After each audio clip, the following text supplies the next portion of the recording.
kira pada akhirnya memutuskan untuk turun langsung, Kak? Jadi sebenarnya aku baru bikin satu foundation sama Mas Hanung. Jadi awal mulanya Saskia sama Mas Hanung untuk bikin foundation. Akhirnya untuk komisarisnya ada aku, Saskia sama Mas Hanung. Kemudian di bawah-bawahnya ketua yayasan adik aku tuh tadi yang Rifka. Terus semuanya adalah semua adik-adik aku semuanya. Jadi ibaratnya kita pengen punya satu community, satu foundation yang memang ini bisa membantu merangkul semua kalangan, nggak hanya bencana alam, tapi juga di saat tidak ada bencana kita tetap bisa bergerak gitu kan. Nah, sebenarnya pada saat hari itu tuh kita lagi memang ada planning untuk datengin kajian tunanetra sebenarnya sama datang ke kolong jembatan. Memang mau lihat karena memang kita rencana insya Allah tanggal 16 atau 13 mau bawa anak-anak dari kolong jembatan itu untuk belanja baju lebaran di salah satu mall di Cibubur gitu. Jadi kita lagi cek dulu tempatnya, kondisinya anak-anak seperti apa. Nah, di nggak sengaja memang udah jalan Allah. Ternyata hari itu pas kita dapat kabar ada korban banjir. Nggak pikir panjang, yang nyetir mobil pun Saskia, terus aku sama Rifka sama satu timku satu, pokoknya empat-empatnya cewek, kita bilang kayak Bismillah kita jalan ya untuk bantu banjir gitu. Memang Qadarullah tuh hari itu tuh kita cuman punya dana awalnya cuman sedikit lah gitu. Terus ternyata harus banyak yang dibeli. Terus aku sama Iya bilang kayak Bismillah kalau emang ternyata kurang ya pokoknya kita tutupin gimana caranya. Ternyata di saat yang lagi kondisi bener-bener ini banget ternyata kita dapat sumbangan dana yang aku nggak bisa sebutin dari siapa tapi cukup besar. Jadi akhirnya kita langsung oke kita bergerak untuk bantu korban banjir. Kita beli si peralatan yang serokan lah apa terus kemudian makanan dan minuman. Begitu kita sampai ke Villa Indah Nusa ya, kalau Nusa Indah 2 ya. Daerah Ya, jadi itu benar-benar ternyata kita sebenarnya hanya kecil lah, kita cuman kasih alat-alat kebersihan, kemudian juga kasih air putih, kemudian sama makanan. Tapi ternyata itu adalah bantuan pertama yang memang mereka terima gitu dan memang di satu sisi yang pas aku turun tuh banjirnya masih sedengkul gitu. Jadi memang eh ya kita bersyukur banget gitu kita bisa bisa memberikan apa yang memang dibutuhkan sama teman-teman gitu. Jadi memang kalau ditanya, "Kak, persiapannya apa?" Gak ada persiapan, tapi persiapan mental sama niat kita dari awal gimana cara kita bisa membantu orang, ya udah kita jalan. Bener-bener nggak pakai supir, terus nggak bawa baju ganti karena masuk-masuk ke dalam situ kan juga emang luar biasa banget gitu. Jadi ya lumpur gitu. Bahkan aku turun ke salah satu tempat yang lumpurnya masih sedengkul. Balik lagi niat kita lillahi ta'ala mau bantu aja jadi nggak kepikiran untuk gimana-gimana sih dan tidak ada persiapan yang dipersiapin misalnya kayak kadang-kadang orang mempersiapkan jauh-jauh hari dulu atau 2-3 hari baru berangkat enggak karena buat kita pertolongan pertama pasti yang dibutuhkan saat kemarin gitu. berarti itu hari H ya, Kak ya? Hari H malamnya banjir, Pagi. paginya kita siangnya udah ke sana jadi udah mulai agak surut gitu jadi memang ya ketemu sama ibu-ibu banyak yang cerita, "Iya saya lagi ke Bandung, lagi pulang pas balik-balik mobil saya udah kerendam, terus rumahnya begini, terus ada kakek-kakek, terus kita juga." Dan alhamdulillah aku kerja sama salah satu Indadari.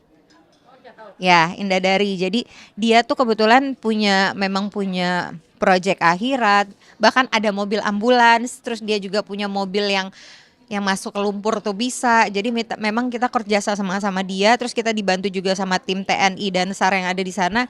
Ya alhamdulillah bisa terbantu dan itu bukan cuma sampai saat itu. Kemarin kita juga sudah ngebantu salah satu karyawanku itu yang memang terkena dampak banjir yang sampai seatap gitu. Jadi kita udah bantu juga. Bahkan itu karyawanku juga di hari pertama karena belum bisa masuk ke dalam rumahnya, itu dia bantuin kita banjir. Jadi ibaratnya dia terkena banjir tapi dia membantu orang lain juga itu sih Masya Allah banget gitu. Jadi hari ke besokannya 2 hari kemudian kita baru bantuin warga-warga untuk bersihin masjid, kemudian kita bersihin rumah-rumah warga gitu. Terus kemarin aku berangkat nggak sempat ke sana tapi ada dapat kabar. Aku sampai ngerasa kayak wah aku kayak ini deh apa namanya call center banjir. Jadi begitu ada yang iya, jadi kayak ada yang kebanjiran atau apa terus nelfon bisa dibantu nggak? Jadi ada salah satu sahabatnya temenku, aman. Jadi sahabatnya saudaraku itu tiba-tiba di dalam rumah masih sepinggang kalau nggak nggak ya antara sepinggang atau selutut gitu lumpurnya, nggak bisa keluar bersama teman-teman yang lain gitu. Jadi begitu dapat kabar aku bilang, "Oke Mas, bentar, telepon Indah dan tim bisa jalan sekarang, nanti dana kirimin, pokoknya tinggal jalan aja." Aku mau nggak nyampe berapa lama si tim itu masuk ke sana dan mobil pertama yang masuk lagi ke Villa Nusa Indah 2 tapi yang lebih belakang lagi gitu. Jadi memang banyak bantuan tapi ada beberapa tempat yang memang belum bisa terjamah karena lumpurnya setinggi ban mobil dan belum ada mobil yang bisa masuk gitu. Dan untungnya karena kita punya kendaraan mobil besar jadi masih bisa masuk gitu. Indonesia paling yang paling dibutuhkan oleh saudara-saudara kita yang kena banjir itu mana apa sih Kak? Kakak kan udah terjun langsung ya. Kalau yang lumpurnya masih tinggi nih kayak salah satu yang masih terdampak dia tuh butuh mobil pompa atau apa ya untuk menyedot si lumpur itu gitu. Kemudian mereka juga butuh pompa karena mereka airnya air tanah. Jadi kan nggak keluar. Mereka butuh pompa air yang untuk menyedot air supaya mereka bisa membersihkan rumah. Kemudian kalau ditanya makanan, minuman mereka masih bisa akses untuk makanan dan minuman gitu. Tapi yang paling penting adalah kebersihan sih saat ini. Bantuan dari kita bukan hanya untuk memberi tapi kita juga do it gitu. Maksudnya kita juga bisa bukan uang tapi maksudnya kita juga bisa melakukan sesuatu gitu, membantu membersihkan kayak kemarin membersihkan masjid hampir 40 orang nggak perlu waktu lama tapi jadi beres gitu. Jadi kayak yang dibutuhkan sama warga dan orang-orang yang terkena banjir tuh sebenarnya lebih ke bantuan tenaga untuk membantu membersihkan rumahnya, terus juga membersihkan lumpur-lumpur di depan gitu. Jadi memang bukan hanya sumbangan materi ya, tapi juga bentuk kita yang bisa membantu turun langsung sih yang paling penting. Nah, kalau dari Rangkul Foundation ini kedepannya akan bergerak apa? Akan fokus ke apa sih Kak? Kita punya Rifka, rangkul apa aja nih? Aku ada adekku. Ini sebetulnya ketua ketua ketua foundation kita rangkul. Ditanya bareng. tadi ditanya apa? Apa tadi, Mbak? Rangkul Foundation akan fokusnya kemana? Fokusnya kemana, Dek? Oke, sebenarnya tadi aku sempat cerita ada beberapa pilar ya, tapi itu kan sebenarnya visi misi yang jangka panjang gitu. Jadi ada dari kemanusiaan, ada dari bangunan, terus kita ada hewan, kesehatan, terus juga yang terakhir ada pendidikan gitu. Jadi sebenarnya pengennya visi misinya jangkanya panjang, nggak cuma di Indonesia aja, karena kan kemarin Kak Iya tuh, Kak Saskia udah ada link ke Kemarin Gaza bantuin ini gitu. juga ya, Dek, ke Lampung.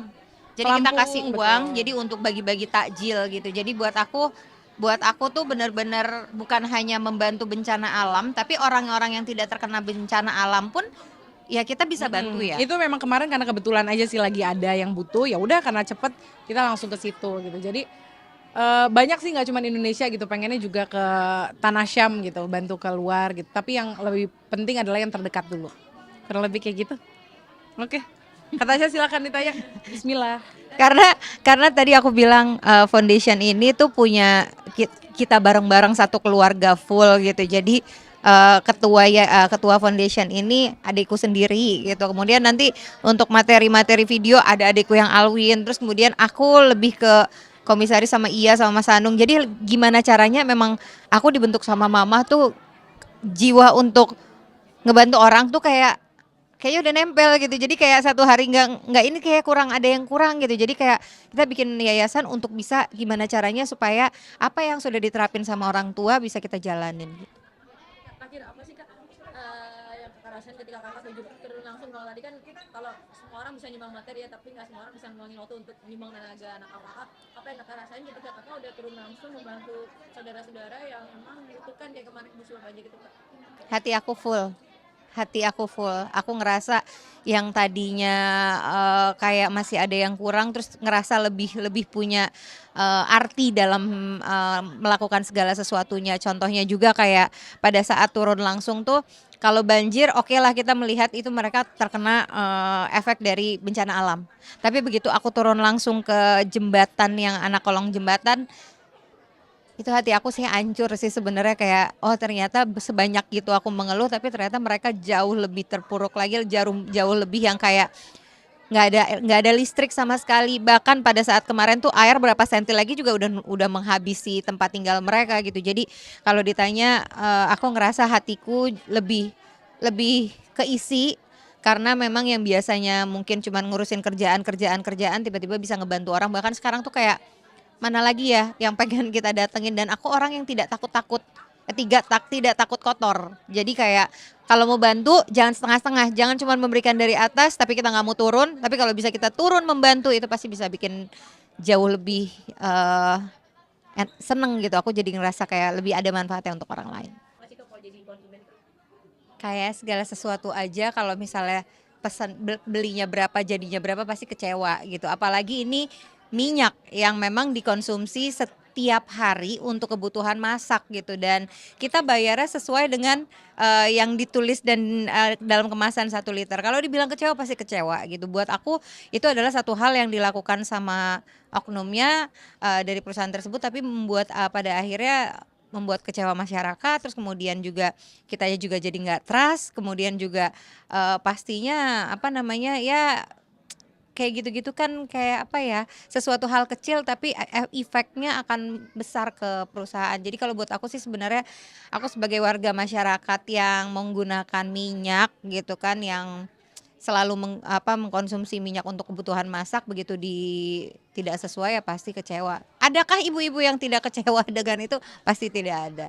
oke, harapannya pasti Kak, mungkin harus ada, kalau kemarin kan mungkin ada QC tapi QC-nya juga nggak berjalan, harus ada quality control. Jadi konsumen ini kan kita sudah mengeluarkan uang tapi nggak sesuai, kita jadi kayak kecewa. Nah harapannya apa ke depannya Kak, supaya harus ada perhatian, mungkin benar-benar jangan sampai kecolongan lagi nih. Iya, mestinya ini menjadi satu pelajaran baik dari perusahaannya, dari pihak QC-nya juga, biar gimana pun gini, lebih baik ukurannya itu kecil tapi sesuai dengan takaran untuk yang tertera di ininya, daripada takarannya besar tapi memang isinya tidak sesuai. Karena aku juga bukan tipikal orang yang gampang percaya dengan beli satu minyak yang ukurannya besar sama minyak yang lebih kecil. Kalau aku lebih trust dengan yang lebih kecil. Udah kemasannya juga kan kecil tuh. Kalau besar tuh kadang-kadang ada space udara kecil gitu kan yang memang kosong gitu. Jadi kalau aku sih sebenarnya ya itu udah apa ya, kalau dia berbuat seperti itu pada akhirnya kan merugikan perusahaan tersebut gitu, dan pada akhirnya membuat